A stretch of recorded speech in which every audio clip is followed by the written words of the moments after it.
Mesdames et messieurs, bonjour à toutes et à tous et bienvenue sur l'heure de la révélation. Notre message du jour sera tiré du livre de Ésaïe chapitre 6 du verset 1 au verset 3. L'année de la mort du roi Osias, je vis le Seigneur assis sur un trône très élevé et les pans de sa robe remplissaient le temple. Des séraphins se tenaient au-dessus de lui. Ils avaient chacun 6 ailes. 2 dont il se couvrait la face, 2 dont il se couvrait les pieds et 2 dont il se servait pour voler.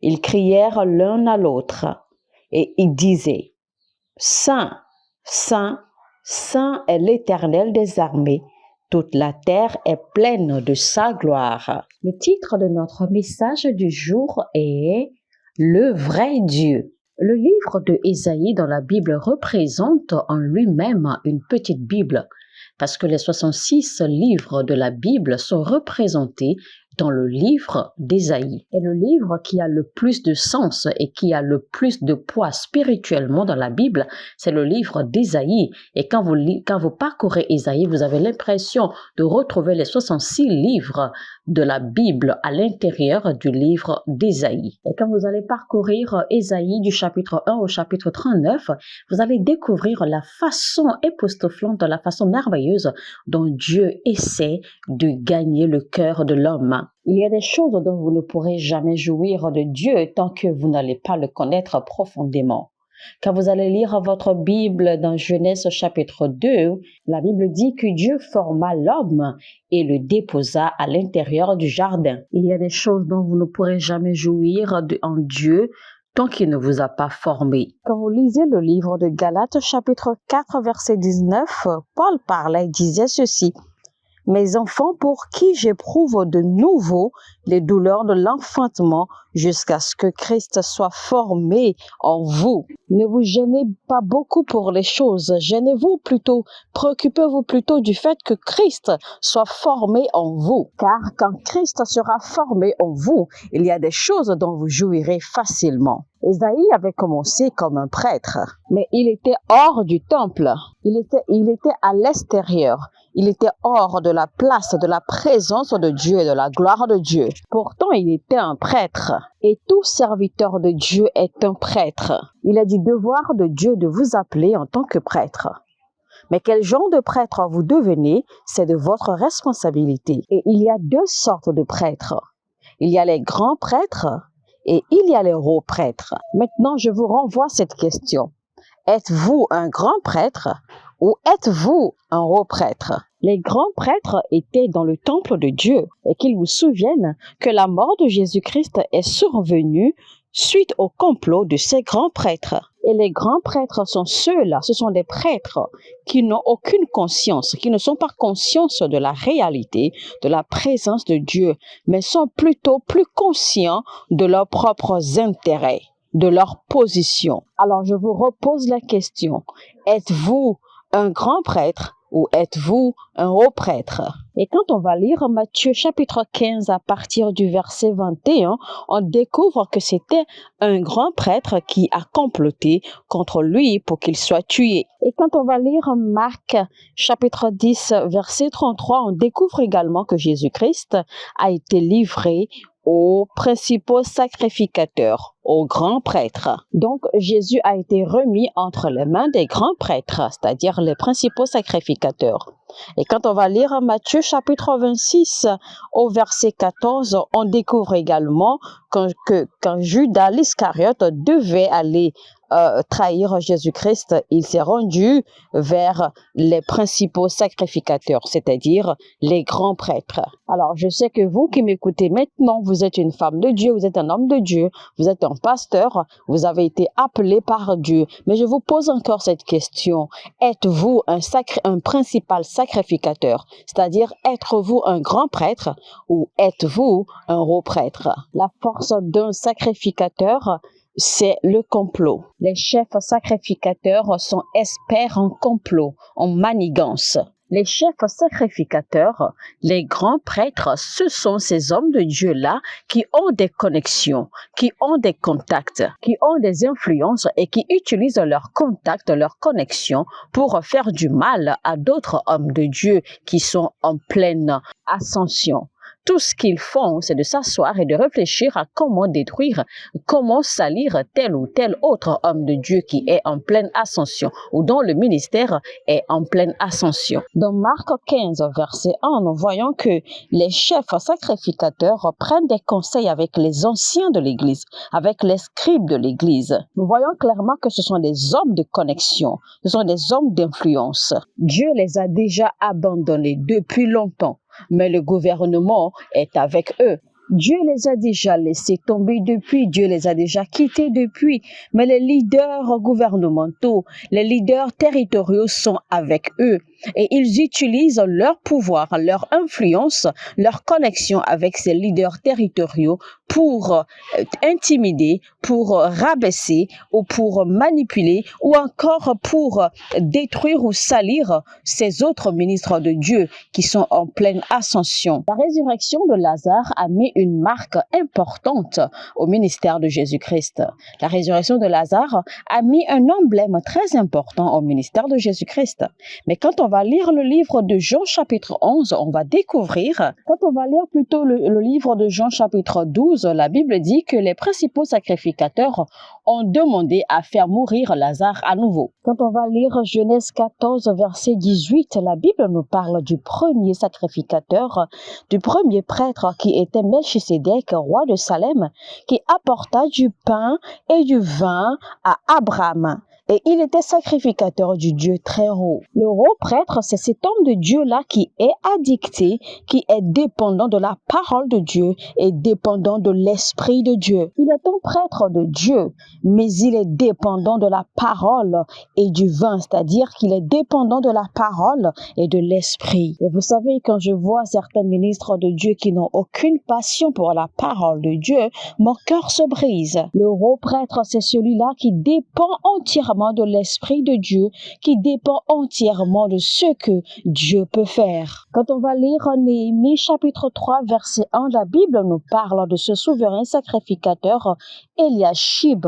Eliashib qui a bâti la porte des brebis. Et c'est quoi la porte des brebis? La porte des brebis, c'est la porte de ceux-là qui sont consacrés et dédiés entièrement à Dieu. Et le roi sacrificateur, c'est-à-dire le roi prêtre, c'est ce dernier qui est soucieux de l'avenir des brebis, de l'avenir du peuple de Dieu. Il est passionné et soucieux de leur bien-être. Et vous savez que malheureusement, aujourd'hui, il y a des hommes de Dieu, il y a des ministres de Dieu qui ne se soucient pas du tout du bien-être quotidien de leur peuple, du peuple qu'ils leadent, du peuple qu'ils conduisent. La Bible dit dans Zacharie 3, verset 1, qui parle de Josué, le souverain sacrificateur de Dieu. La Bible dit qu'il se tenait debout devant l'ange de l'Éternel et l'ange de l'Éternel était à côté de lui. Alors le haut prêtre, c'est-à-dire le prêtre souverain, c'est celui-là qui commande le mouvement des anges, c'est celui-là qui commande le ministère angélique. Quand un souverain sacrificateur, c'est-à-dire quand un haut prêtre se tient, les anges de Dieu se tiennent à leur côté pour les servir.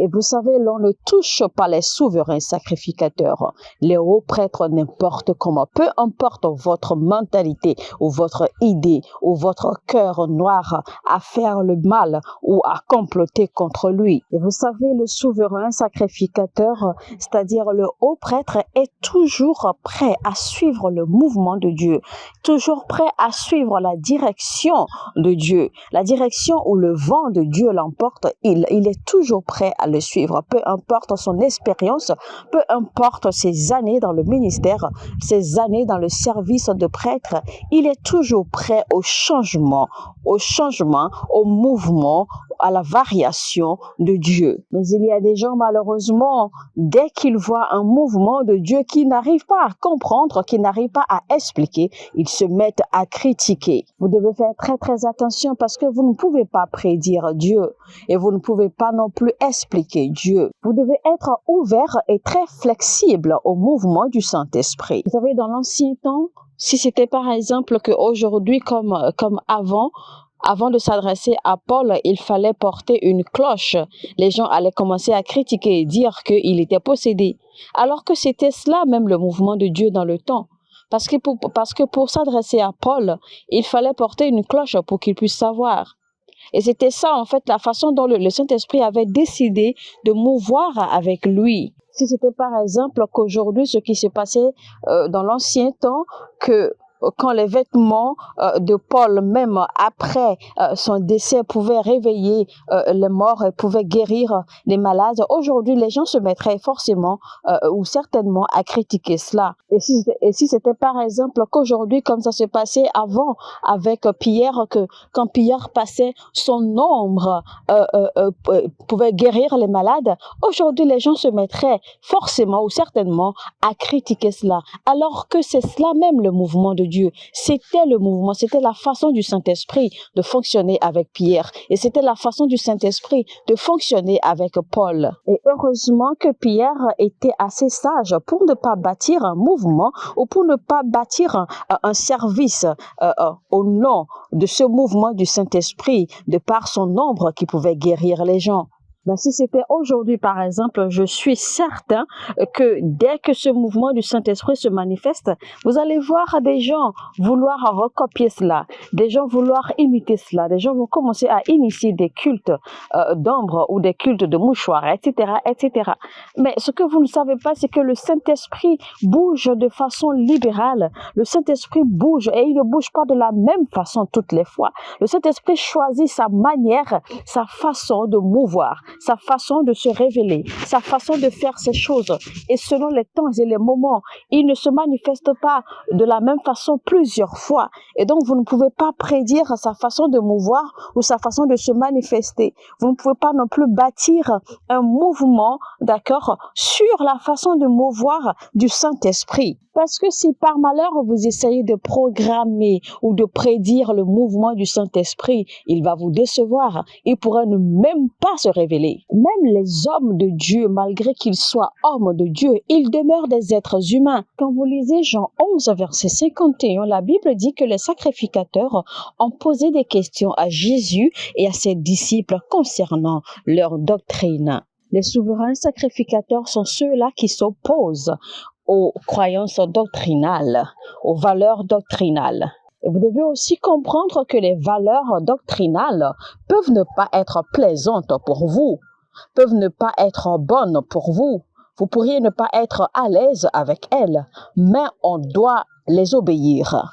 Et la Bible dit que le sacrificateur avait prophétisé cette année-là. Il prophétisa que Jésus devait mourir pour la nation. Le souverain sacrificateur est la bouche de Dieu. Et le souverain sacrificateur croit en la voix de l'Esprit. Alors, si vous croyez à l'œuvre de l'Esprit, au fonctionnement, aux manifestations de l'Esprit, mais le fait que vous ne possédiez pas un don qui manifeste les œuvres de l'Esprit ne fait pas des œuvres de l'Esprit fausses ou ne les rend pas fausses. Alors que vous ne soyez pas habitué à un don particulier, que la manifestation de l'Esprit ne fait pas de ce don-là un don faux ou un don qui n'existe pas ou un don façonné. Alors à vous, ministre de Dieu, je vais dire ceci. Vous devez faire très très attention. Ne soyez pas tellement habitués au mouvement du Saint-Esprit, au mouvement de Dieu que vous commencez à un moment donné à les minimiser ou à les rendre illégitimes quand vous voyez certains mouvements ou certaines manifestations particulières ou peut-être qui ont l'air étranges de Dieu. car la manifestation du Saint-Esprit demeure la manifestation du Saint-Esprit. Le Saint-Esprit bouge comme il veut, comme il le désire, à sa façon propre, à lui, que vous ne pouvez pas contrôler, que vous ne pouvez pas prédire et que vous ne pouvez pas comprendre. Quand le Saint-Esprit se met à bouger, quand Dieu se met à bouger, mettez-vous de côté. La Bible est tellement grande qu'on ne finira jamais de la prêcher aux gens. Alors arrêtez de prêcher sur les gens, arrêtez d'utiliser les gens comme sujet de prédication, comme sujet de prêche.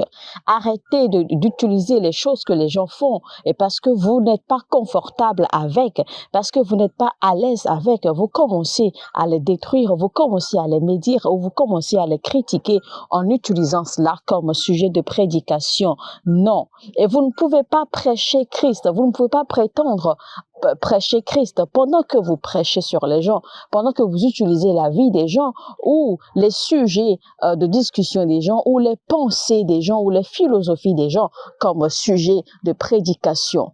Si vous pensez que tel ou tel ministre de Dieu est dans l'erreur dans tel ou tel sujet ou telle prédication, laissez-le dans son erreur. Il ne vous revient pas à vous de le démentir. Il ne vous revient pas à vous de le critiquer. Il ne vous revient pas à vous de l'utiliser comme sujet de prédication. Laissez-le, cela dépend de sa révélation à lui. Vous continuez simplement à prêcher la vérité que vous avez reçue.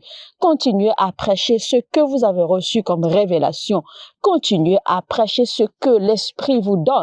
Ne vous calquez pas sur les faits ou sur les dires ou sur les philosophies des autres pour préparer vos messages de prédication. Non, parce que je le répète, vous n'êtes pas en train de prêcher l'évangile de Christ quand vous vous calquez sur les philosophies des autres, quand vous vous calquez sur la vie des autres ou les sujets des autres pour faire votre prêche. Cela n'est pas Christ. Concentrez-vous seulement à prêcher Christ et laissez les autres tranquilles. Alors, je repose encore cette question. Êtes-vous un souverain sacrificateur ou êtes-vous un chef prêtre, c'est-à-dire un chef sacrificateur? Donc, soyez flexible au mouvement du Saint-Esprit. Le souverain sacrificateur, le haut prêtre, c'est celui-là qui est ouvert au mouvement de l'Esprit. Il est ouvert à la façon d'agir du Saint-Esprit. La Bible nous dit dans Hébreux 4, verset 15, « Car nous n'avons pas un souverain sacrificateur qui ne puisse compatir à nos faiblesses. Au contraire, il a été tenté comme nous en toutes choses, sans commettre de péché. » Et le souverain sacrificateur est également cet homme de Dieu-là qui a de l'humanité en lui. Mesdames et messieurs, chers téléspectateurs, ce sera donc tout pour aujourd'hui. On se retrouve demain, même heure, même chaîne, pour la suite de ce message. C'était donc le vrai Dieu, première partie. Si ce message vous a intéressé, exhorté, touché, je vous invite alors à le partager au maximum dans vos différents groupes, différentes plateformes de communication, etc. N'hésitez donc pas à partager ce lien au maximum avec vos amis et vos proches et surtout, likez ce contenu, likez cette vidéo. Cela nous encourage à toujours faire des contenus avec l'apôtre Johnson Suleiman en français pour nos amis francophones d'un peu partout dans le monde. Et si vous n'êtes pas encore abonné, n'oubliez pas, abonnez-vous maintenant et activez la cloche de notification. Sur ce, je vous dis que Dieu vous bénisse abondamment et on se retrouve demain.